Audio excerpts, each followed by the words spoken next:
Halo guys, kembali lagi dengan gue Guru guys. Seperti biasa, kita akan ngomongin kejadian menarik yang ada di episode 11 Kumo Desuga Nanika. Dan mungkin juga akan mengandung spoiler, jadi yang nggak mau kena spoiler bisa close aja video ini. Oke, langsung aja kita masuk ke konten.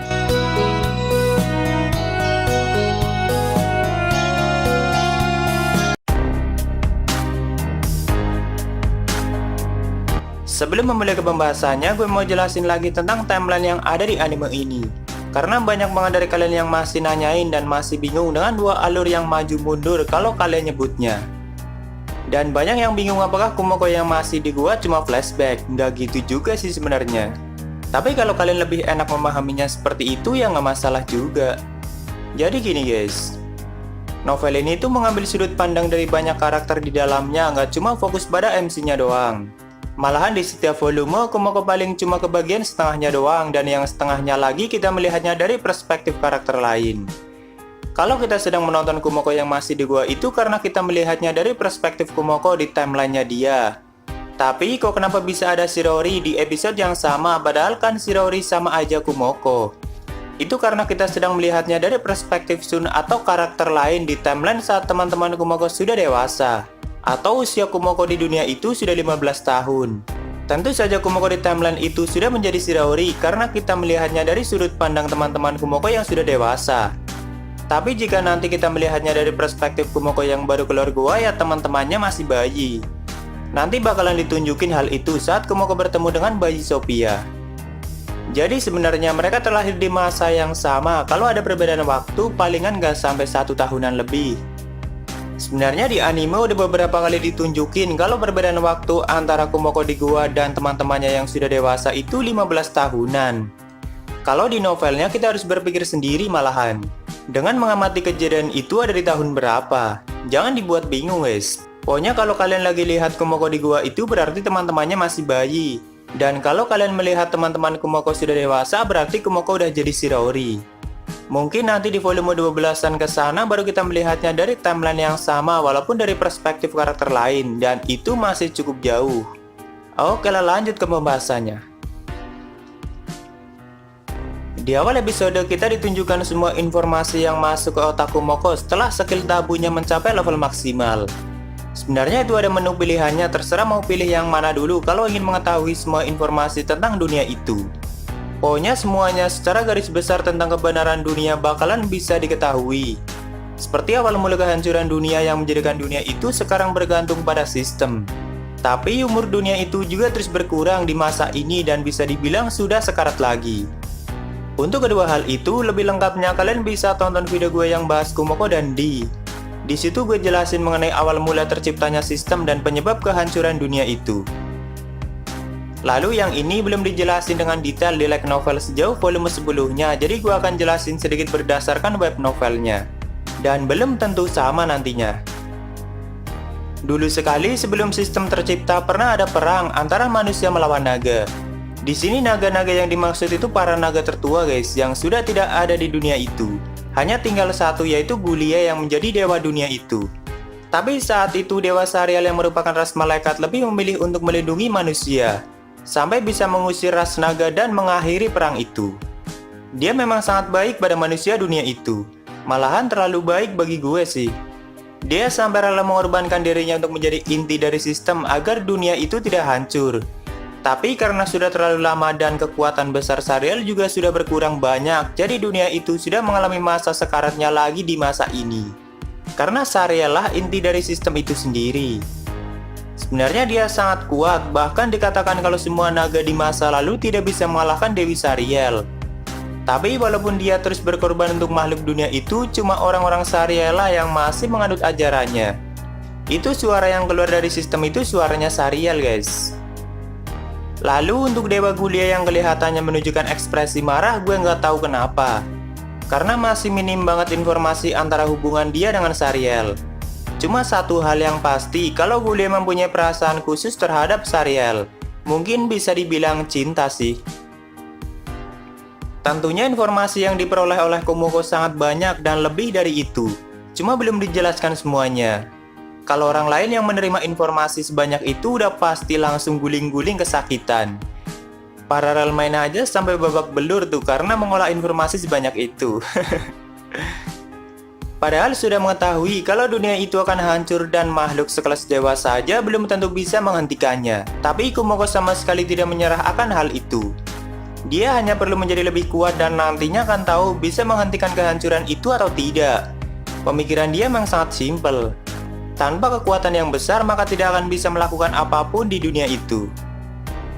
Dan cara tercepat untuk menjadi lebih kuat saat itu adalah mengalahkan naga bumi Alaba. Tapi setelah mengingat Alaba, sebagian diri Kumoko langsung merasa takut. Karena memang dia memiliki trauma terhadap Alaba. Soalnya dulu pas masih lemah, Kumoko hanya bisa bersembunyi dan sangat ketakutan saat Alaba muncul. Dan ingatan itu masih membekas pada diri Kumoko. Tapi saat ini dia sudah mempunyai harga diri yang sangat tinggi akibat efek dari kesombongan yang dia miliki.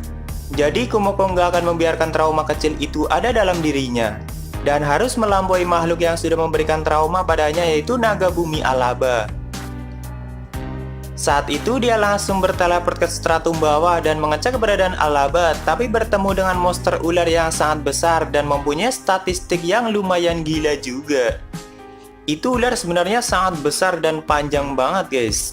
Bahkan stratum bawah aja yang sangat besar sampai terlihat kecil saat ular itu lewat. Dan tak lama kemudian Kumoko menyaksikan pertarungan ular itu dengan Alaba. Di sini Kumoko sangat kaget tapi juga merasa senang karena ternyata monster yang memberikan trauma padanya memang monster yang sangat kuat. Dan jadi tahu kalau Alaba juga bisa menggunakan sihir dengan baik, khususnya elemen tanah. Si ular juga bisa menggunakan sihir gravitasi pada Alaba, tapi Alaba sama sekali tidak terluka. Sebenarnya saat itu Kumoko melihatnya dari jarak yang lumayan jauh menggunakan kemampuan matanya. Karena monster sekelas mereka memiliki kemampuan deteksi. Di situ Kumoko benar-benar mengamati pertarungan mereka dan menganalisa setiap gerakan Alaba dalam mengalahkan musuhnya. Bagi Kumoko, hampir semua langkah yang dilakukan Alaba dalam bertarung sangat sempurna. Dan bagi dia, pemandangan saat ular dicabik-cabik oleh Alaba adalah pemandangan yang sangat indah. Setelah itu, dia langsung berniat menaikkan levelnya dan membasmi semua lebah yang ada di lubang itu. Agar nantinya dia bisa membuat arena pertarungan yang sangat menguntungkan bagi Kumoko saat melawan Alaba. Karena Alaba kan ahli dalam menggunakan sihir tanah, jadi kalau Kumoko bertarungnya dekat dengan tanah, sama aja bunuh diri. Tapi dia malah kena tusbol. Enggak guys, itu nggak kena pantatnya Kumoko, itu kena punggungnya dia.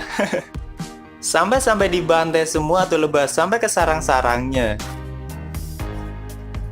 Lalu di sini Kumoko menjelaskan mengenai sihir barunya dan sebenarnya itu untuk mempersingkat durasi. Seperti adegan di episode sebelumnya yang kita pikir dihilangkan dijelasin dengan singkat di scan ini. Soalnya kalau di novel Kumoko sudah melawan monster yang jauh lebih banyak sambil mempelajari sihir barunya. Dan mungkin akan cukup lama jika ditampilin semua di anime guys.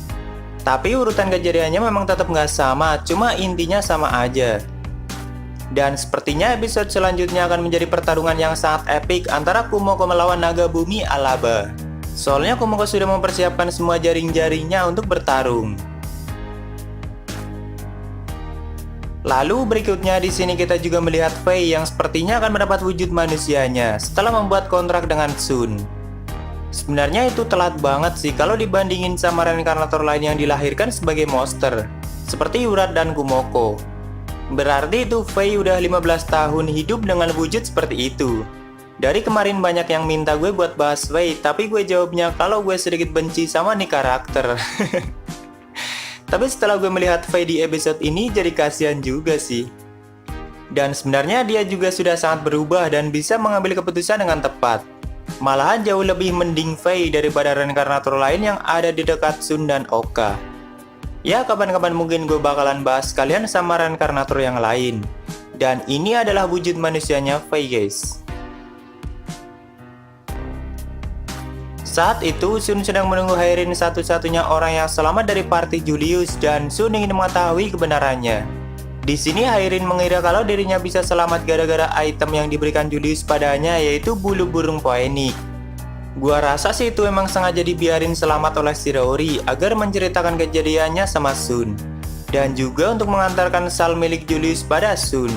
Karena sebelumnya Ariel kan ingin sal itu nantinya dimiliki oleh Sun setelah kakaknya mati. Dan sebenarnya bulu Phoenix adalah item sekali pakai, jadi kalau sudah dipakai, item itu akan menghilang, tapi nyatanya item itu masih ada pada high range. Dan item sekuat apa juga yang bisa melawan kekuatan Shiraori. Lalu Hairin menceritakan semua kejadiannya sama Sun, tapi kejadian itu hanya sekejap dan Julius sudah musnah. Hairin hanya melihat kalau orang yang sudah melenyapkan Julius adalah gadis putih tidak lebih. Shiraori emang putih semua penampilannya. Tapi sebenarnya Shiraori selalu menggunakan ilusi pada tampilannya, jadi setiap orang yang melihatnya cuma melihat kalau dia serba putih. Tidak melihat detail wajah dan sebagainya. Kecuali kalau orang yang melihatnya cukup hebat dan fokus, baru bisa melihat wajah dan detail penampilannya. Tujuannya adalah agar Shiraori kalau di tempat umum tidak repot. Soalnya kalau nggak seperti itu, dia sering kali menarik perhatian karena mempunyai wajah yang sangat cantik dan body yang seksi. Kalau itu dia juga mengakuinya.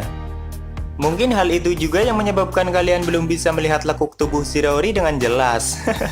Karena kita melihatnya dari sudut pandang orang yang terkena ilusi, guys. Dan Shiraori sengaja melenyapkan Julius dengan sekejap agar tidak merasakan sakit. Tapi itu dia senyum ya guys, sepertinya Shiraori cukup menikmatinya. Dan memang dia tidak pernah merasa bersalah atau ragu kalau ngebantai orang. Kalau pengen bantai ya bantai aja, dan kalau ada yang menghalangi keinginannya tinggal singkirin aja. Cara berpikir Kumoko emang gak ribet. Kalau kejadian itu kita melihatnya dari perspektif Kumoko dan Blue sangat epic sih, cuma masih di WN, belum ada di light novelnya. Blue itu adalah komandan iblis ke-7 dan sudah dikalahkan oleh party Julius sebelum Julius dimusnahin oleh Shiraori. Dan setelah mengalahkan Blue, Julius berpikir kalau dirinya hampir mendekati kemenangan karena mengira kalau Blue udah yang paling kuat di pasukan iblis. Nggak taunya Shiraori datang. Dan memang Blue yang minta kalau dirinya ingin melawan Julius, jadi dibiarin sampai mati dulu sama Shiraori baru dia bertindak.